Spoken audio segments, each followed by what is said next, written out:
Hi again, everybody. Arnold Hamilton, editor of the Oklahoma Observer at our offices in Oklahoma City, along with our longtime Tulsa correspondent, Richard Fricker. Happy New Year to you, Richard. This is our first video of the new year, believe it or not. Things have been so busy and crazy, so good to see you again. First of all, I want to take a minute and share something with the folks in northeastern Oklahoma. We want you to know that the Observer's monthly print edition is now available at 3 new locations. As many of you know, Steve's Sundry closed recently after 66 years, and Steve's carried the Observer, boy, almost from its inception 46 years ago, and it was a terrible loss for Tulsa and a terrible loss for Oklahoma and for the Observer, and we'll miss them, but we are pleased to announce we have 3 new locations in Tulsa that are now carrying the print edition of the Observer. The Coffee House on Cherry Street at 1502 East 15th Street, the Oklahoma Jazz Hall of Fame at 5 South Boston, and the Circle Cinema at 10 South Lewis. 3 fabulous places. Stop by and have a cup of coffee, catch a movie, listen to some jazz, and pick up a copy of the Observer. What more could you ask for, Richard? Now, can I just add a quick thing here? The Jazz Hall of Fame is in the old railroad depot. Yes. Which is located at the center of the universe. That's right. You understand what that sculpture is? It's the center of you. And on Wednesdays, which is always a good day, you can go to the Jazz Hall of Fame. They have food trucks out there. You can buy anything from pizza to tacos to you name it. It's become quite a thing here. And you can listen to jazz, or you can sit out by the center of the universe and watch the trains go by, which is always kind of exciting, really. And the Circle Cinema is always having symposiums. And, they have this facility where they can bring you a live performance from anywhere in the world. And they do that quite often. It is a remarkable facility. And the Coffee House on Cherry Street is very eclectic. You never know when you're going to see bearded writers or musicians or artists or any number of folk. And she has events, and she has a patio and all this and all that. So it's quite a comfy place to sit and read the Observer. Yeah, exactly. And we are really lucky, I think, to be in those 3 places. And so if you have a chance, drop by and pick up a copy of the Observer there and patronize those folks and tell them how much you appreciate the fact that they're carrying the Observer. Now, Richard, What a week. The meteorologists tell us that typically this is the coldest week of the year in Oklahoma, and I suspect that for a rather large segment of our state, it was the week that hell froze over. A federal judge... Yes, in fact... Well, I was just going to say a federal judge in Tulsa declared unconstitutional the 2004 state constitutional amendment banning same-sex marriage. And... makes me wonder, is this the beginning of a trend in red states? Boy, you think about Utah at the end of December, and 58% of Utah is Mormon. Oklahoma, home to 1,800 Southern Baptist churches and 640,000 congregants. Is this the beginning of a trend? A couple of things very quick. First of all, the federal judge, Terrence Kern, is known for being a conservative.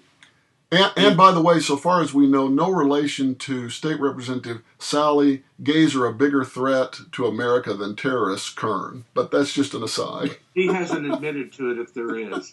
But he was brought in under Jim Inhofe. Jim, I don't have any gays in my family, Inhofe. This case was filed back in 2009. It had been put on hold pending a ruling on the Defense of Marriage Act, and once that was overturned, they filed their lawsuit, but it had been held in abeyance, waiting for some other things to happen. Then Utah shows up.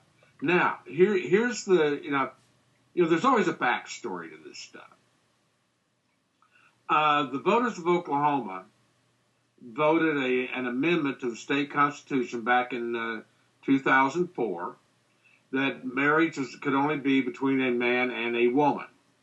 and it carried by 75%, and that was something that the right-wing evangelicals and Tea Party people, etc., that was a real girder in their conservative bridge, and it just collapsed because in Utah, federal Judge Selby ruled the Utah law, which was also voted at the same time, which is almost verbatim to the Oklahoma law, as unconstitutional. So these people went into court and told Judge Kern, we want a ruling. Now that Utah has ruled, and they're going to the 10th Circuit in Denver, which Oklahoma is part of the 10th Circuit, we want our case heard also.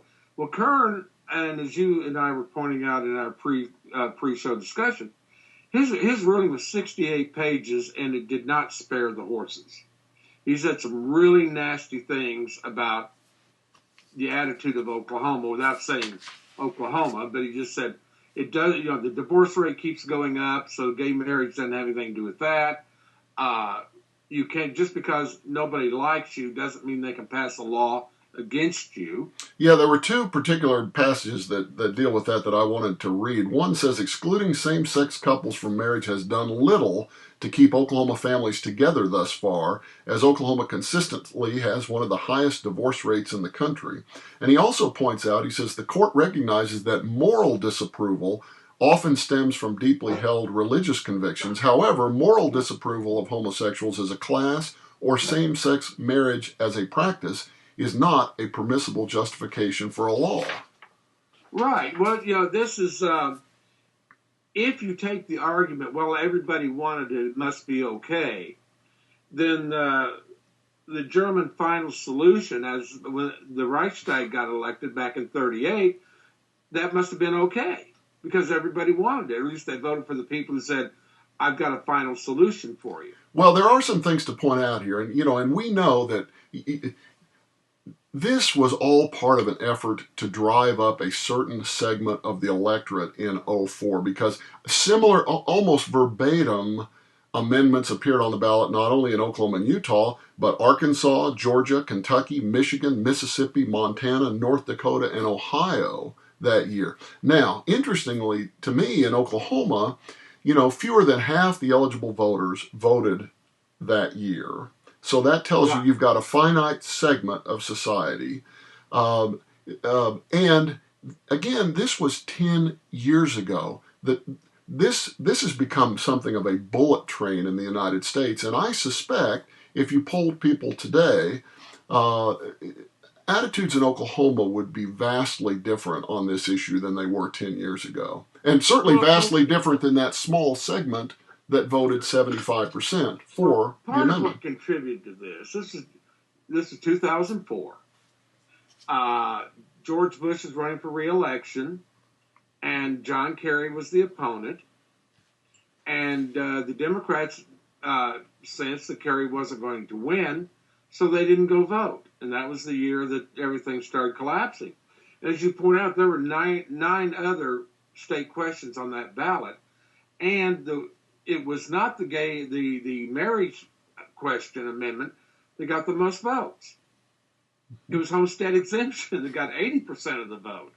The pocketbook. The other questions, which all the questions passed, they either had to do with gambling or taxes, including a tobacco tax, or the marriage amendment.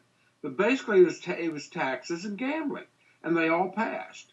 And the taxes outstripped the marriage thing.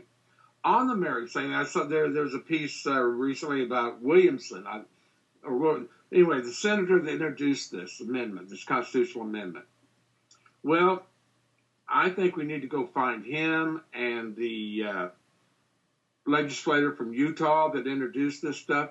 These guys are the greatest psychic phenomenon known to history, because they all had the same idea at the same time, and it was almost verbatim. This is what got Oklahoma in trouble. The Utah statute is almost verbatim to the Oklahoma statute. So either these guys have a psychic connection that they need to be selling on the internet, or they got this from someplace else. Well, I'm suspecting they got it from these evangelical groups that give out these boilerplate rules, like the Sharia law. Mm-hmm. It passed and the court knocked it down. Just like tort reform, the Supreme Court knocked it down because they're not doing it right or it's unconstitutional. The whole platform of these people has either been unconstitutional or they didn't do it right. And, they attribute it to Einstein that insanity is when you keep doing the same thing over and over again, expecting a different result. And that's where they are. Well, I think there are true believers here, Richard, who want to impose their worldview on everybody else. But I also think that this is clearly about winning elections, and it propelled Republicans to vast majorities in the legislature in Oklahoma, a sweep of the statewide offices that year. It's then all of a sudden you're in control at the time that the census comes around, and you have reapportionment and that kind of thing, and you've built an infrastructure then to protect yourself, to keep your power for a long time to come, knowing probably that a lot of these things wouldn't hold constitutional muster. It was all about winning elections at the time. And of course, you're right. The Southern Baptist Convention's I Vote Values effort was integral to that in 2004, getting these things on the ballot and getting them passed. And you can thank Richard Land for that. Yeah. What's interesting is, first of all,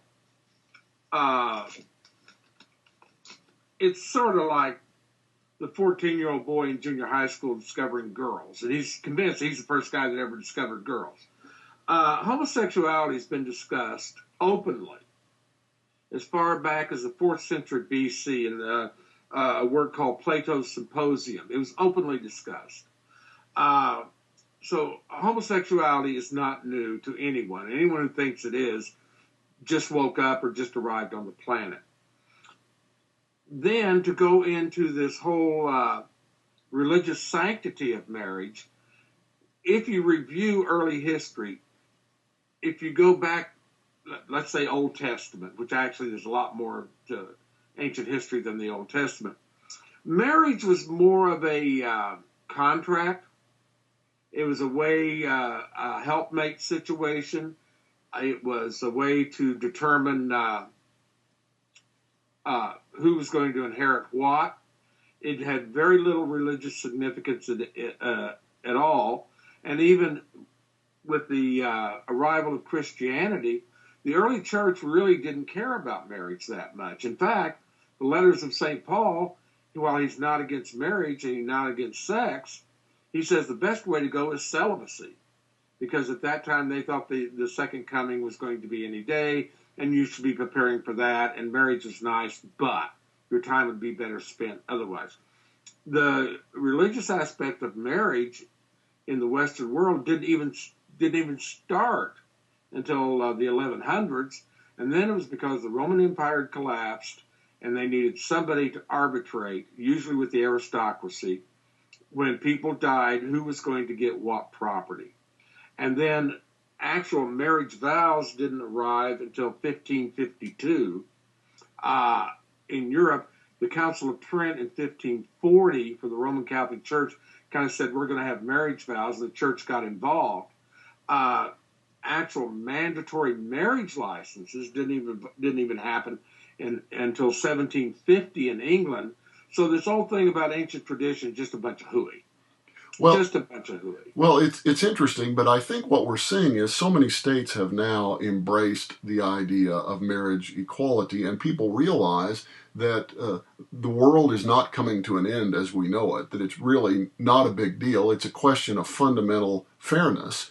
And I think that's probably, as much as anything, why you're seeing the acceleration on this issue take place. And it's just hard for me to believe. We talk in Oklahoma all the time about the Oklahoma standard and Oklahoma values, and I'm never quite exactly sure what that means.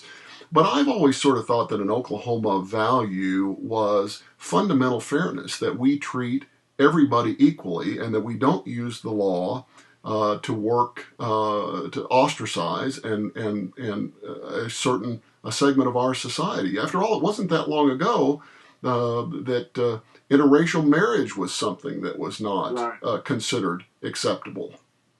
Well, I had coffee this morning with some fellows, and one of the arguments the conservatives are making is that somehow the chronology of the amendments to the Constitution determined their hierarchy in our judicial system. In other words, the first 10 are sacrosanct, but the 14th Amendment is not as important as the first 10. Well, an amendment is an amendment is an amendment, period.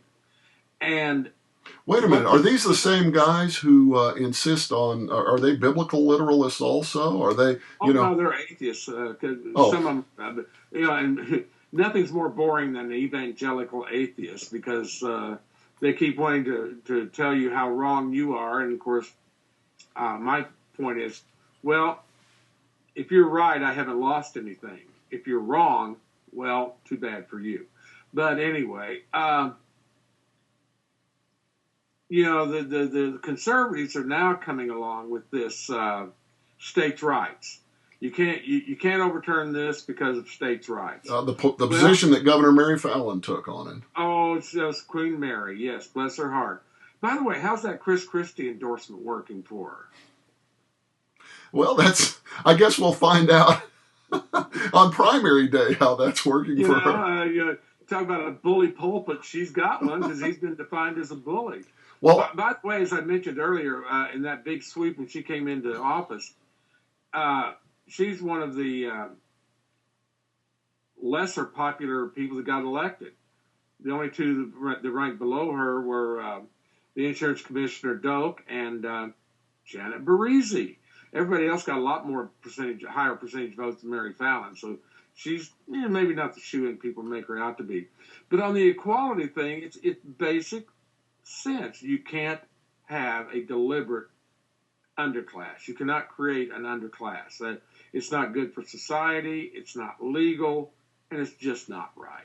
Well, and we obviously haven't heard the last of this. The courts are going to be ruling, and it's probably, I'm going to guess, going to go on to the Supreme Court. But clearly, views are changing in this country, and even, believe it or not, in Oklahoma, and we can be thankful for that. Richard, it was great visiting with you again, and we will talk to you next week.